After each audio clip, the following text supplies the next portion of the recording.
The abandoned Chevrolet Caprice sat untouched for 17 days in the corner of the Westland Mall parking lot before anyone thought to check inside. It was May 1983, and the expansive retail complex on the western edge of Columbus, Ohio, had become accustomed to vehicles appearing and disappearing without explanation. The security guard who finally approached the dust-covered sedan did so only because mall management had implemented a new policy about long-term parking. He would later tell investigators that he noticed nothing unusual until he cupped his hands against the window glass and peered into the back seat. What he discovered there would connect 3 years of disappearances across central Ohio and reveal a pattern that had gone unnoticed despite its methodical precision. The suburbs of Columbus in the early 1980s were places of transition. Farm communities once separated from the city by miles of open fields had been steadily absorbed into an expanding metropolitan area. Shopping centers and housing developments replaced cornfields, creating a landscape of disconnected communities where strangers passed without recognition. During this period, local police departments operated largely in isolation, with minimal communication across jurisdictional boundaries. Radio dispatchers worked with paper logs, and case files remained in metal cabinets within the departments where they originated. This fragmentation created natural blind spots that would prove advantageous to someone operating across multiple jurisdictions. Raymond Fletcher, name altered, had lived in 7 different Columbus suburbs between 1979 and 1983. A mechanic by training, he moved frequently between short-term positions at service stations and dealerships, rarely establishing connections with co-workers or neighbors. His personnel files, later examined by investigators, contained nearly identical recommendations: quiet, reliable, keeps to himself. Keeps.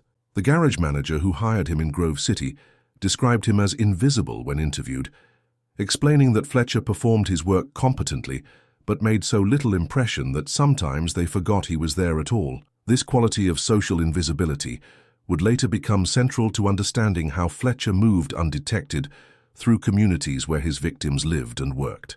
The first disappearance that would eventually be connected to Fletcher occurred in November 1980.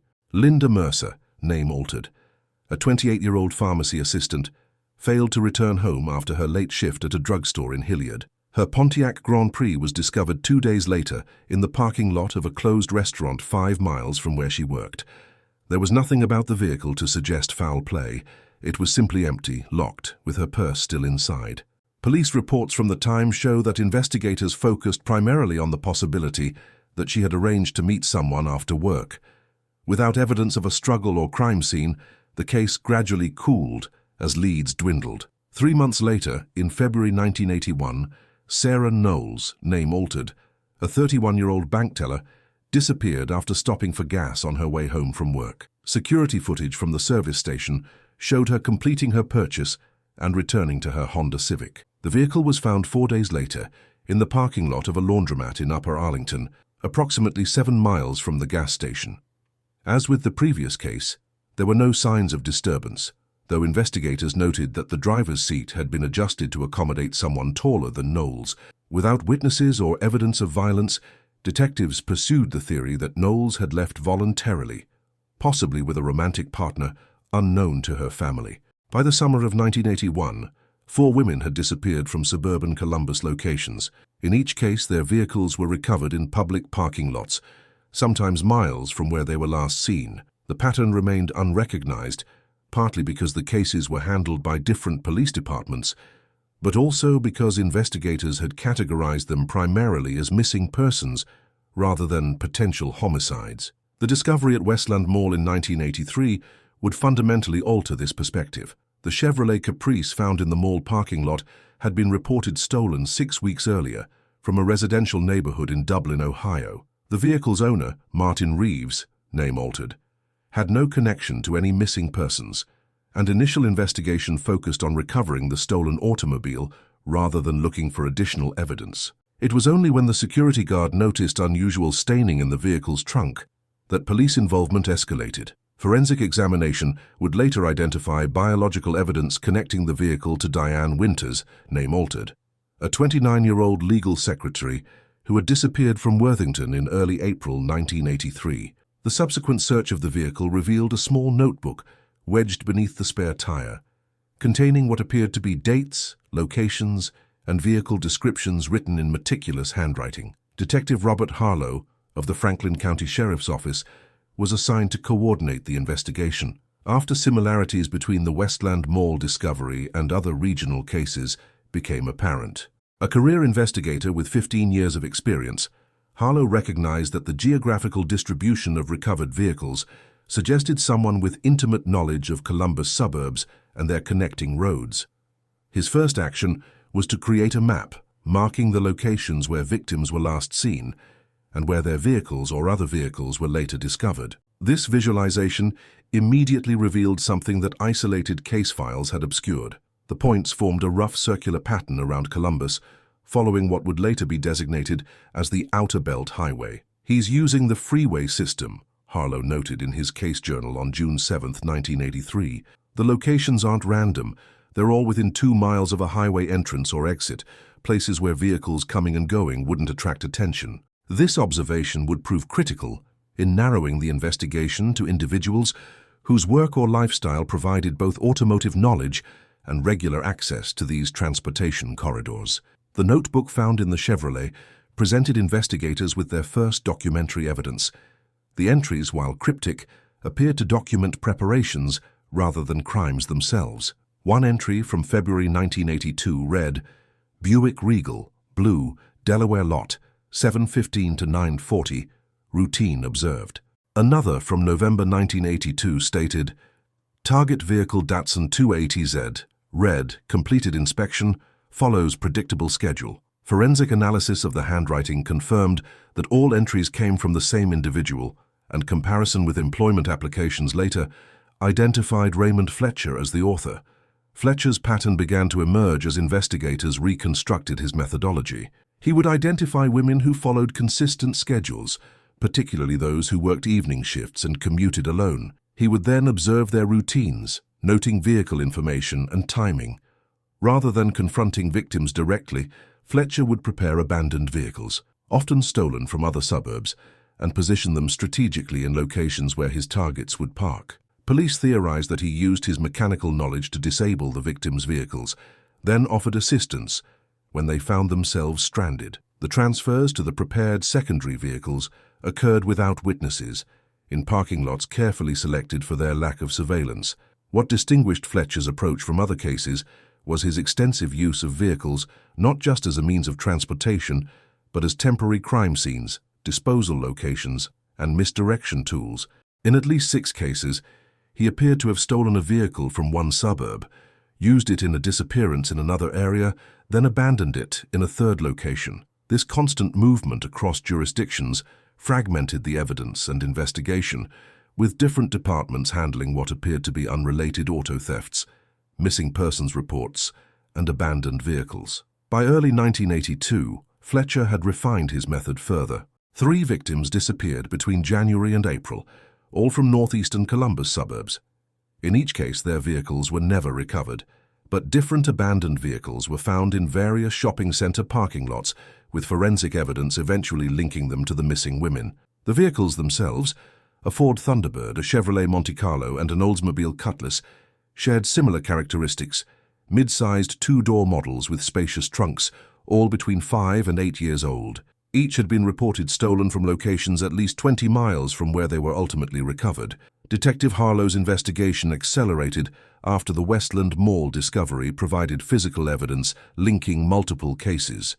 A task force was formed with representatives from 7 local police departments and the Ohio State Highway Patrol. Reviewing unsolved auto thefts throughout central Ohio, they identified 43 vehicles that matched the pattern of being stolen, used briefly, then abandoned in public parking areas. Cross-referencing these with missing persons cases revealed potential connections to 11 disappearances between 1980 and 1983. The breakthrough came in July 1983 when a patrol officer in Reynoldsburg noticed a man transferring items from a Dodge Charger to a Mercury Monarch in a grocery store parking lot shortly after midnight.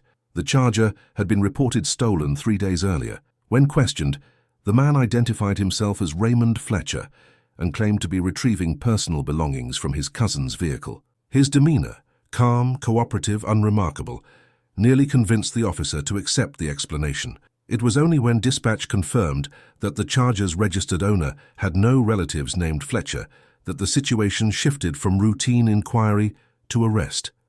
A search of Fletcher's residence in Whitehall revealed a carefully organized collection of maps, vehicle maintenance manuals, and newspaper clippings about missing persons cases. In the garage, investigators found tools that could be used to quickly disable specific vehicle models by accessing their fuel or electrical systems. Most significant was a collection of personal items that would later be identified as belonging to 7 different missing women. Each item was wrapped in plastic, labeled with a date, and stored in a toolbox, otherwise containing automotive parts. The psychological assessment of Fletcher, conducted during pre-trial proceedings, described him as exhibiting organized, methodical patterns consistent with compulsive planning. The evaluating psychiatrist noted that Fletcher appeared to derive satisfaction not from the acts of violence themselves, but from the execution of increasingly complex logistical challenges. The elaborate vehicle transfers represented problems to be solved, the report stated. Each successful completion reinforced his sense of superior knowledge and planning compared to law enforcement capabilities. Fletcher's trial began in March 1984 in the Franklin County Courthouse. Prosecutors presented evidence connecting him to 9 disappearances between 1980 and 1983, though they suspected his activities might have begun earlier and extended beyond the Columbus area. The prosecution's case relied heavily on the forensic evidence recovered from vehicles, the documentation in Fletcher's notebook, and items found in his possession. In the absence of eyewitnesses to the abductions themselves, the state constructed a compelling circumstantial case demonstrating pattern, preparation, and possession of victims' belongings. Throughout the proceedings, Fletcher remained emotionally detached, observing the testimony with the same analytical distance that characterized his crimes. His attorney attempted to portray the evidence as circumstantial, arguing that possession of items and documentation of vehicles did not conclusively prove involvement in disappearances. This approach gained little traction as forensic experts testified about hair, fiber, and blood evidence, connecting Fletcher to specific vehicles where victims had been transported. Perhaps the most damning evidence came from Fletcher's own employment records, which placed him at auto repair facilities within miles of each disappearance location. His work schedule aligned perfectly with the timing of the crimes, and former co-workers testified that he often borrowed tools and worked on vehicles after hours. A manager from a Grove City dealership recalled that Fletcher had asked detailed questions about cleaning biological material from vehicle upholstery, ostensibly for a hunting trip where he anticipated transporting game. On May 17, 1984, after deliberating for less than 6 hours, the jury found Raymond Fletcher guilty on 9 counts of aggravated murder. The judge, citing the calculated nature of the crimes and Fletcher's continued refusal to reveal the locations of his victims' remains, sentenced him to death by electric chair. Under Ohio law at the time, this represented the maximum possible penalty, reflecting the court's assessment of the extreme psychological trauma inflicted on victims' families through both the acts themselves and the ongoing uncertainty about their loved ones' final resting places. Fletcher was transferred to death row at the Southern Ohio Correctional Facility in Lucasville in June 1984. His appeals process would continue for 14 years, with each petition methodically denied, as evidence of his guilt remained overwhelming. During this period, he maintained the same emotional detachment observed during his trial, never expressing remorse or providing additional information about his crimes. In 1992, advances in forensic technology allowed investigators to re-examine evidence from the vehicles connected to Fletcher's crimes. This analysis provided further confirmation of his guilt, while also potentially linking him to 2 additional disappearances in northern Kentucky during 1979. These connections suggested that Fletcher's pattern may have begun before his documented activities in Columbus, though he would never face trial for these suspected earlier crimes. Raymond Fletcher died by lethal injection on September 14, 1998, at the Southern Ohio Correctional Facility. He declined to make a final statement, maintaining the same silence that had characterized his response to questions about his victims throughout his incarceration. 5 family members of the victims witnessed the execution, seeking the closure that had been denied to them for almost 2 decades. In the years following Fletcher's execution, his case became a catalyst for significant changes in how regional law enforcement agencies communicate about potentially related crimes. The Ohio Law Enforcement Gateway, implemented statewide in 2003, created a shared database allowing departments to identify patterns across jurisdictional boundaries. Vehicle theft, missing persons, and recovered abandoned vehicles, the three components that remained disconnected during Fletcher's active period, became linked categories in the new system, designed specifically to reveal the kind of pattern that went unrecognized for too long in the early 1980s. Detective Harlow, who retired from the Franklin County Sheriff's Office in 1997, frequently spoke to law enforcement training sessions about the Fletcher case. What made him effective wasn't that he was particularly intelligent or sophisticated, Harlow would explain.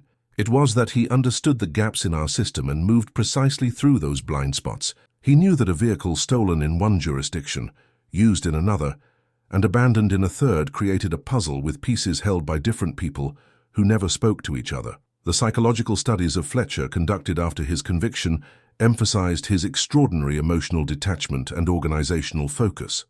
Unlike many who commit similar crimes, Fletcher appeared to derive no pleasure from proximity to victims or collection of trophies. Instead, his satisfaction came from the technical challenges of vehicle selection, mechanical manipulation, and cross-jurisdictional movement. The small, carefully catalogued personal items found in his possession seemed to function more as confirmation of successful operations than as sentimental connections to the victims themselves. This emotional distance extended to Fletcher's behavior during incarceration. Prison records indicate that he rarely received visitors, engaged minimally with other inmates, and devoted most of his time to reading technical manuals and maps. The prison psychologist who evaluated him annually for 14 years noted that Fletcher never discussed his crimes, but would engage in detailed conversations about automotive engineering or the expanding highway systems of the Midwest. Even facing execution, he displayed no anxiety or emotional response, viewing his death with the same detached analysis he had applied to every other aspect of his existence. The victims' families found little comfort in Fletcher's execution, as he took with him the knowledge of where their loved ones had been left. Despite extensive searches of areas identified through his movements and patterns, investigators recovered remains in only 2 cases. For the other families, uncertainty persisted beyond Fletcher's death, a final cruelty in a case defined by methodical calculation.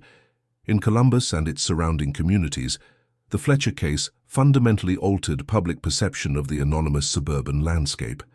The shopping center parking lots, service stations, and highway intersections that had represented convenience and connection became, for a time, spaces of potential threat. Women particularly reported changing their routines, avoiding isolated parking areas, and having vehicles checked regularly by trusted mechanics rather than accepting help from strangers. The investigation's reconstruction of Fletcher's methods revealed not just a pattern of predation, but a deeper commentary on the changing social landscape of American suburbs in the late 1970s and early 1980s. As communities expanded outward along highway systems, creating spaces where residents remained largely unknown to each other, traditional safeguards of recognition and community awareness diminished. Fletcher exploited this transition, operating in the gaps between connected but separate suburban environments where a stranger's presence rarely triggered concern. Law enforcement agencies across Ohio incorporated lessons from the Fletcher case into their training and operations. The most significant change was the implementation of cross-jurisdictional alert systems for vehicle thefts and recoveries, particularly when abandoned in public places. The characteristic that made Fletcher's approach effective, its distribution across multiple police departments, became the focus of systemic reform, ensuring that similar patterns would trigger automatic notification and coordination in the future. For investigators who worked the case, perhaps the most disturbing aspect was Fletcher's patience. Evidence suggested that he sometimes observed potential victims for weeks or even months, learning their routines and identifying optimal locations for approach. This level of preparation indicated a predator who derived satisfaction from the planning process itself, who experienced the mechanical and logistical elements as intellectually stimulating challenges rather than mere preparation for violence.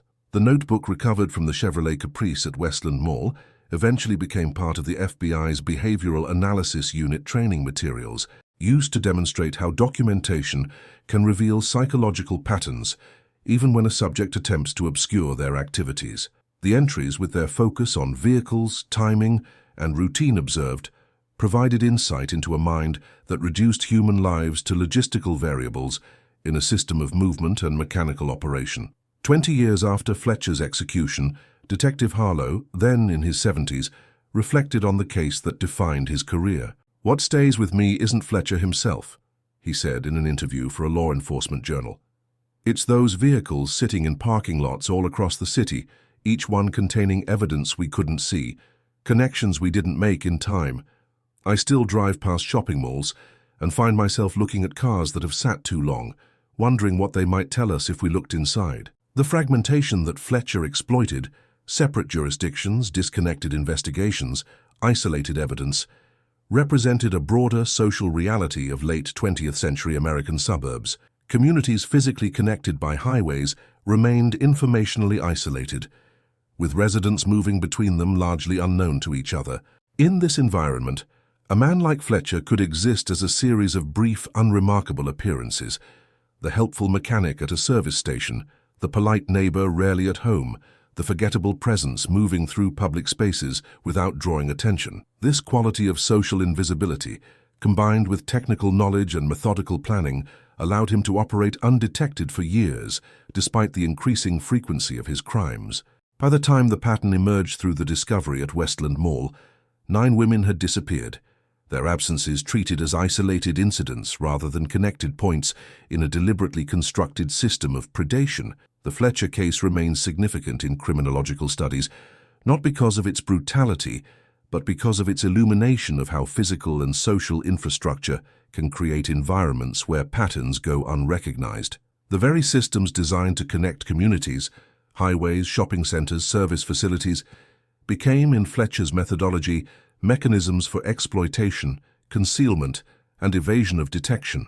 As the Columbus metropolitan area continued to expand in the decades following Fletcher's crimes, the lessons of his case influenced not just law enforcement approaches, but urban planning and community awareness initiatives. Shopping centers implemented security patrols of parking areas, service stations installed better lighting and surveillance systems, and community watch programs expanded their focus beyond residential neighborhoods to include commercial zones and transportation corridors. For the families of Fletcher's victims, these systemic changes offered little consolation for their personal losses. Yet the implementation of reforms meant that their loved ones' disappearances ultimately contributed to greater protection for others, creating connections between communities that might have prevented Fletcher from operating undetected for so long had they existed earlier.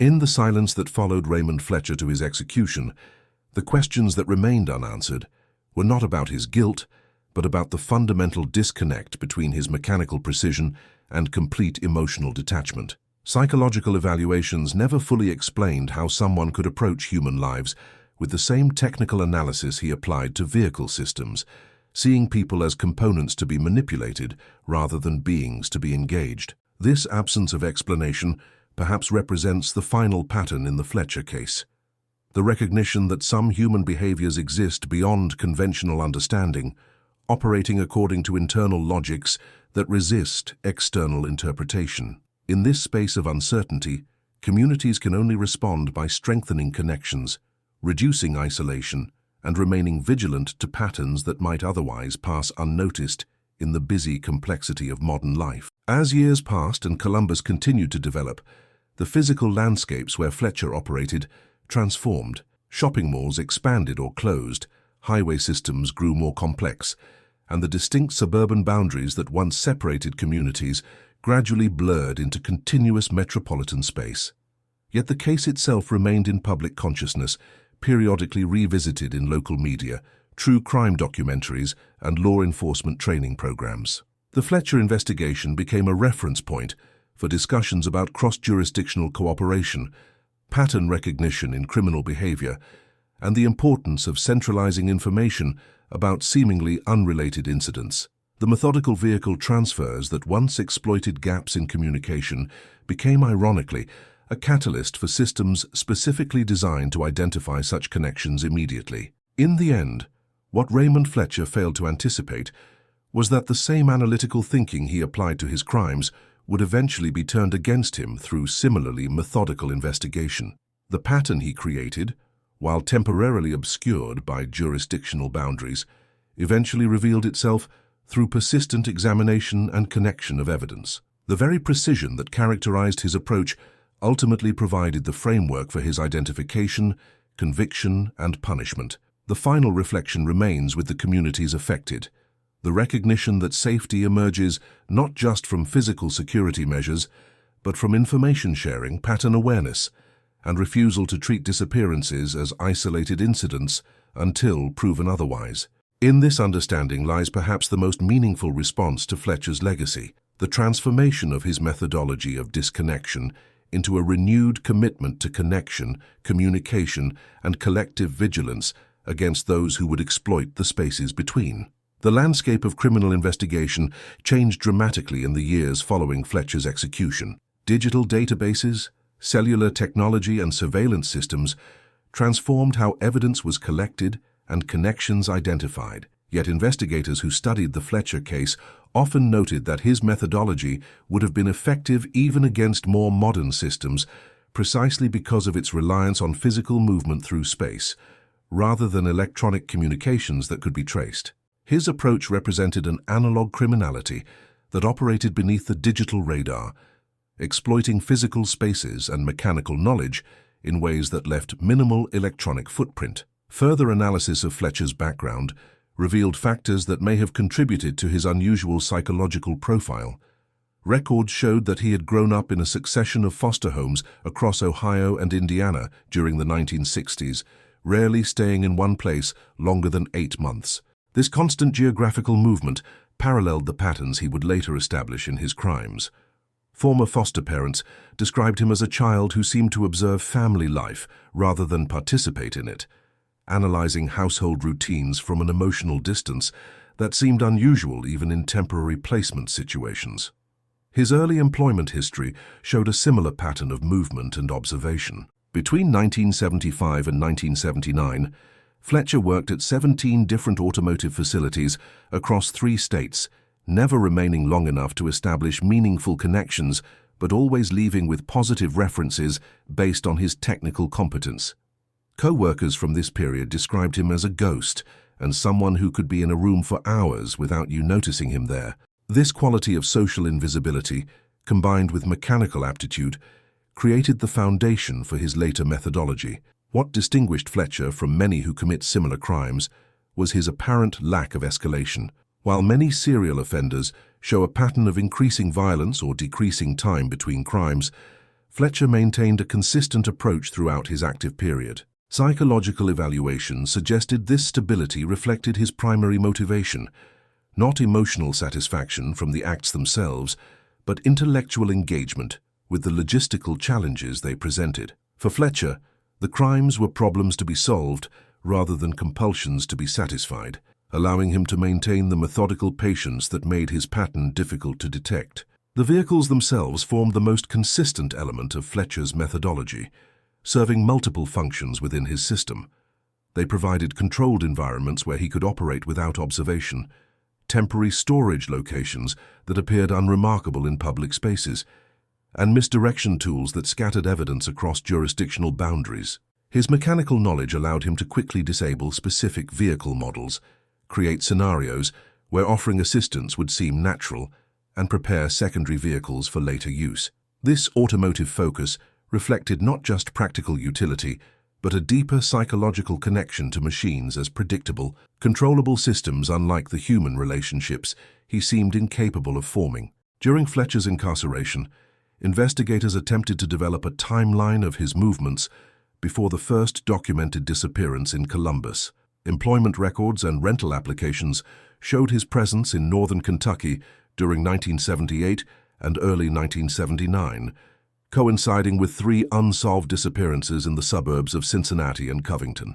While never charged with these earlier cases, Similarities in methodology suggested Fletcher may have been refining his approach before arriving in Columbus. A service station manager in Covington recalled Fletcher's unusual interest in the recently installed security cameras, particularly their field of view and recording schedules, knowledge that would have informed his later selection of locations specifically lacking surveillance. The recovered notebook that provided key evidence at trial contained entries beyond those initially identified as relevant to the known disappearances. Forensic analysts later determined that certain notations referred to potential targets who were never approached. These entries included observations about security measures, schedule variabilities, and occasional notations of excessive risk or multiple observers, suggesting that Fletcher evaluated and rejected certain opportunities based on calculated risk assessment. This level of analysis reinforced the image of someone approaching predation through a framework of problem-solving rather than impulsive action. In 1996, 2 years before his execution, Fletcher agreed to a series of interviews with FBI behavioral analysts, though he maintained his refusal to discuss specific crimes or victim locations.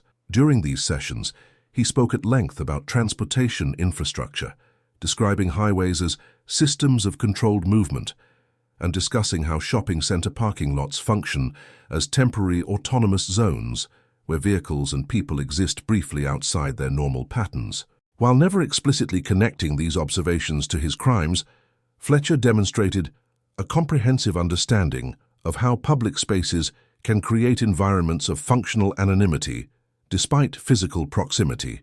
These interviews yielded insight into Fletcher's perception of vehicles not merely as transportation, but as extensions of identity and control. Most people see their cars as personal space, he observed during one session, but they park them in public space and walk away. This intersection of private and public, control and vulnerability, appeared to fascinate him on a conceptual level that went beyond practical exploitation. For Fletcher, vehicles represented systems that could be understood, manipulated, and controlled in ways that human interactions could not. The task force that ultimately captured Fletcher continued investigating potential connections after his conviction, eventually identifying 37 stolen vehicles across Ohio that matched his methodology but were never conclusively linked to specific disappearances. This suggested the possibility that Fletcher's activities may have been more extensive than the cases for which he was convicted, though without additional evidence, these connections remained speculative. The broader pattern reinforced how effectively his approach had exploited the fragmentation of law enforcement information systems during the early 1980s. Among investigators, debate continued about whether Fletcher operated entirely alone throughout his active period. While evidence pointed to a solitary methodology, certain aspects, particularly the movement of multiple vehicles across substantial distances, raised questions about whether he might occasionally have employed assistance, knowingly or unknowingly. A former co-worker recalled that Fletcher sometimes paid cash for rides to or from work, claiming his car was in the shop, which may have represented a method of returning from locations where he had left vehicles. This practical consideration highlighted the logistical challenges inherent in his approach and the calculated solutions he developed. The psychological assessment conducted during Fletcher's trial described him as exhibiting a profound absence of empathy combined with exceptional analytical thinking. The evaluating psychiatrist noted that Fletcher appeared to view human beings as components in systems rather than as individuals with inherent value. This perspective allowed him to approach his crimes as technical problems rather than moral violations, focusing entirely on execution and evasion without emotional engagement or apparent guilt. This combination of characteristics made him particularly dangerous precisely because his actions were never impulsive or emotionally driven, but calculated and precisely executed according to predetermined plans. Cold case investigators in the early 2000s, applying new analytical approaches to Fletcher's case, identified geographical and temporal patterns that had gone unrecognized during the original investigation. They determined that his activities followed subtle seasonal variations, with certain types of locations targeted during specific months. Shopping malls figured prominently in winter operations, while more isolated locations like drive-in theaters and rural service stations appeared in summer cases. This pattern suggested adaptation to changing social behaviors throughout the year, another layer of calculated methodology in his approach. The vehicles Fletcher selected for use in his crimes showed a similarly deliberate pattern of selection. Analysis revealed his preference for mid-sized American models between 5 and 8 years old, vehicles common enough to avoid attention but old enough to have simplified mechanical systems he could easily manipulate. He avoided models with distinctive features or unusual colors, selecting instead the most generic options available. This preference for anonymity extended to his personal vehicles as well. Neighbors recalled that he drove a succession of forgettable sedans, always in neutral colors, always kept remarkably clean, but never new or distinctive enough to draw attention. During the appeals process, Fletcher's attorney attempted to introduce theories about traumatic brain injury affecting his behavior, citing a documented accident during his teenage years. Medical experts who reviewed the case file found this explanation unconvincing, noting that Fletcher's methodical planning and execution required precisely the executive functions that would have been impaired by significant brain trauma. The calculated nature of his crimes suggested not neurological damage but a fundamentally different mode of perceiving human relationships and social responsibilities, a difference that manifested not as dysfunction in daily life, but as a complete moral detachment that allowed him to approach predation as a technical challenge. The communities affected by Fletcher's crimes experienced lasting changes in public behavior and security consciousness. Local news archives from 1984-1985 documented increased enrollment in self-defense classes, formation of shopping center escort services, and implementation of buddy systems for women working evening shifts. Service stations across central Ohio reported installing additional lighting and maintaining logs of vehicles left overnight. These adaptations represented not just practical safety measures, but a fundamental shift in how suburban residents perceived public spaces that had previously been considered secure by virtue of their familiarity and routine use. Fletcher's methodology revealed vulnerabilities in community structures that extended beyond law enforcement coordination. The expanding suburban landscape of the early 1980s had created environments where convenience often superseded community connection, where interactions remained transactional rather than relational, and where the presence of strangers rarely triggered protective concern. His exploitation of these characteristics prompted discussions about the social costs of suburban development patterns that prioritized privacy and autonomy over collective awareness and responsibility. The most significant institutional change following Fletcher's case came in how law enforcement agencies approached missing persons reports, particularly when vehicles were recovered separately from their owners. What had once been treated primarily as potential runaways or voluntary disappearances became subjects of immediate forensic examination and cross-jurisdictional notification. The assumption that adults who disappeared had chosen to leave was replaced by protocols designed specifically to identify potential criminal involvement, especially when vehicles appeared in unexpected locations. Interviews with investigators who worked the case revealed how profoundly Fletcher's methods had challenged their conventional understanding of criminal behavior. "We were looking for someone unstable, impulsive, drawing attention," recalled a detective who had been part of the task force. Fletcher was the opposite: stable employment, quiet demeanor, completely unremarkable in every setting. He disappeared into normalcy. This capacity to exist within ordinary social contexts while operating beyond moral constraints represented a type of threat that required fundamental reconsideration of how potentially dangerous individuals might be identified. The families of Fletcher's victims formed a support organization in 1985 that eventually expanded into a national advocacy group for improved missing persons protocols. Their efforts contributed to the development of the National Missing and Unidentified Persons System, NAMUS, that would launch decades later, creating a centralized database specifically designed to connect cases across jurisdictional boundaries. The mother of one victim, speaking at a congressional hearing in 1987, described how Fletcher had exploited not just gaps in law enforcement, but gaps in how we think about disappearances, assuming there must be a reasonable explanation until proven otherwise. Forensic psychology students still study Fletcher's case as an example of what investigators termed process-focused predation, where the perpetrator's primary satisfaction derives not from violence itself, but from the execution of complex plans that demonstrate skill and control. This pattern appears in a minority of cases, but presents particular challenges for detection, precisely because it involves careful risk assessment and practical problem-solving rather than escalating emotional needs that might lead to mistakes. Fletcher's methodical vehicle transfers, jurisdictional movement, and patient observation of potential victims exemplified this approach, creating a signature that became recognizable only after multiple cases were connected. The Ohio Department of Transportation archives contain an unexpected connection to the Fletcher case. In 1981, during the period when he was active in Columbus suburbs, Fletcher submitted detailed written comments on proposed highway expansions during a public feedback period. His submission, discovered years after his conviction, included remarkably precise observations about traffic patterns, commercial development potential, and security implications of different interchange designs.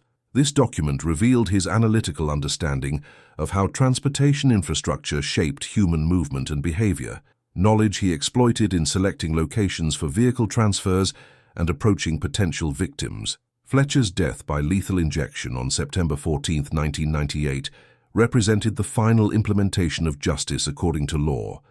But for the families of his victims, questions remained that no legal process could resolve. Of the 9 women connected to his conviction, the remains of only 2 were recovered, despite extensive searches based on his known movements. For the other families, uncertainty continued beyond his execution, a lasting trauma that extended beyond the immediate loss. Support groups formed during the investigation continued meeting long after Fletcher's death, creating communities connected by shared experience of both loss and judicial process. In the decades following Fletcher's execution, advances in DNA technology and database development allowed cold case investigators to establish potential connections to additional cases beyond those included in his conviction. Genetic material preserved from vehicles linked to Fletcher was compared with unidentified remains discovered across Ohio and neighboring states, eventually providing identification for 3 individuals found between 1985 and 1997. While these connections could not lead to additional prosecution after Fletcher's death, they provided closure for families who had lived with uncertainty for decades and confirmed investigators' suspicions that his activities had extended beyond the documented cases. Law enforcement training programs developed in response to the Fletcher case emphasized the importance of pattern recognition across jurisdictions, creating protocols for sharing information about abandoned vehicles, missing persons, and seemingly minor property crimes that might indicate preparation for more serious offenses. The vehicle focus of Fletcher's methodology led to particular attention on how automotive evidence might connect apparently unrelated cases, with specific training on documenting and preserving evidence from recovered vehicles even when they appeared unrelated to violent crimes. Fletcher's case has been cited in urban planning discussions about the security implications of different development patterns. The suburban expansion that characterized Columbus in the late 1970s and early 1980s created environments where residents moved primarily by private vehicle between isolated commercial and residential zones, often traveling alone and parking in expansive, minimally monitored lots. This design prioritized convenience and commercial efficiency over the informal community surveillance that characterized more traditional neighborhoods. Recognition of these vulnerabilities has influenced subsequent development approaches, with increased emphasis on mixed-use planning, pedestrian connectivity, and design that facilitates natural observation of public spaces. The psychological distance that allowed Fletcher to approach human lives as technical problems remains perhaps the most disturbing aspect of his case. Evaluations conducted throughout his incarceration consistently noted his capacity for detailed discussion of mechanical systems, geographical patterns, and logistical planning, alongside a complete inability to engage with questions of emotional impact or moral responsibility. This combination of functional rationality and fundamental moral detachment challenges conventional understandings of criminal psychology, suggesting not psychopathy in its typical manifestation, but a more profound absence of human connection that expressed itself through methodical exploitation rather than chaotic violence. For communities affected by Fletcher's crimes, recovery involved not just practical safety measures, but reconstruction of social trust. The recognition that someone so outwardly normal could operate beyond moral constraints disrupted the assumption of basic human connection that facilitates daily interaction in public spaces. Rebuilding this foundation required both institutional responses, improved law enforcement coordination, enhanced security systems, and cultural adaptation, including greater community awareness and responsibility for collective safety. The lasting impact of Fletcher's case lies not just in specific security protocols, but in this broader recognition of how community connection itself serves as protection against those who would exploit social fragmentation.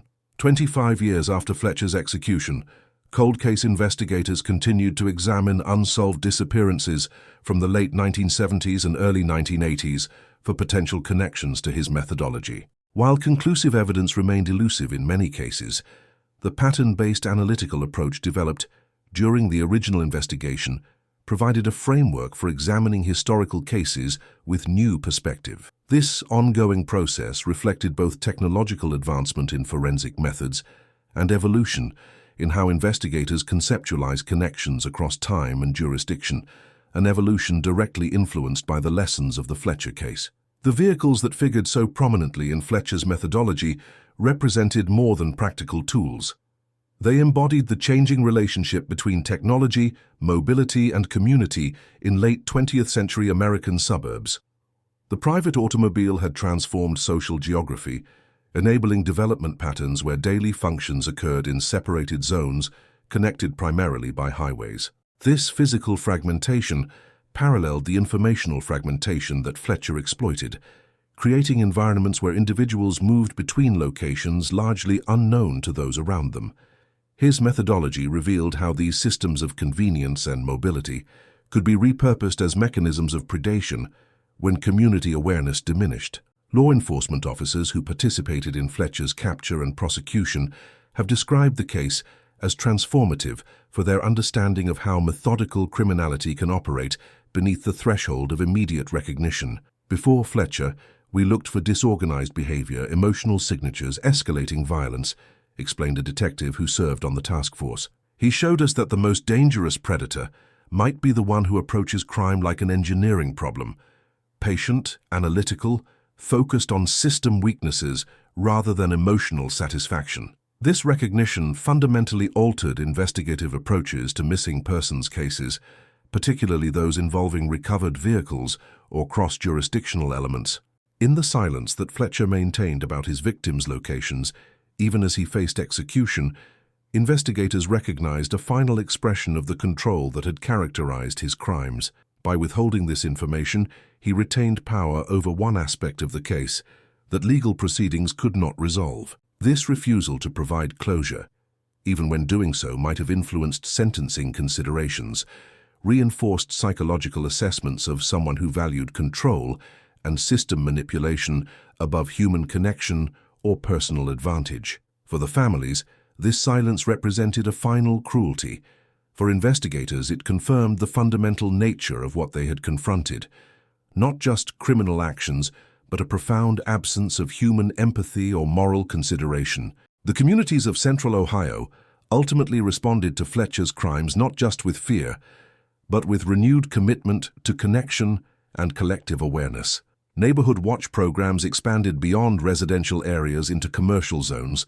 Volunteer escort services became standard features of shopping centers and office complexes, and community education programs emphasized the importance of maintaining awareness in public spaces. These responses represented recognition that safety emerges not just from official security measures, but from cultural practices that maintain human connection even within environments designed primarily for commercial efficiency. As Columbus continued to grow in the decades following Fletcher's crimes, the physical landscape where he had operated transformed through further development and redefinition. Shopping centers were redesigned or repurposed, highway systems expanded, and the distinct suburban boundaries that once created jurisdictional fragmentation gradually blurred into continuous metropolitan space. Yet the memory of what had occurred in these places remained, informing security considerations in new development and maintaining awareness of how physical environments influence both safety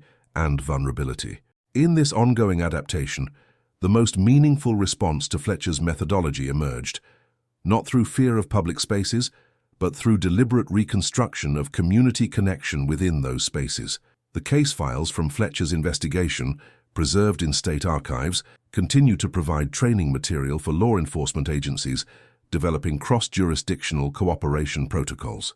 The documentation of how disconnected evidence eventually formed a recognizable pattern serves as both historical record and practical demonstration of why information sharing across departments remains essential to effective public safety.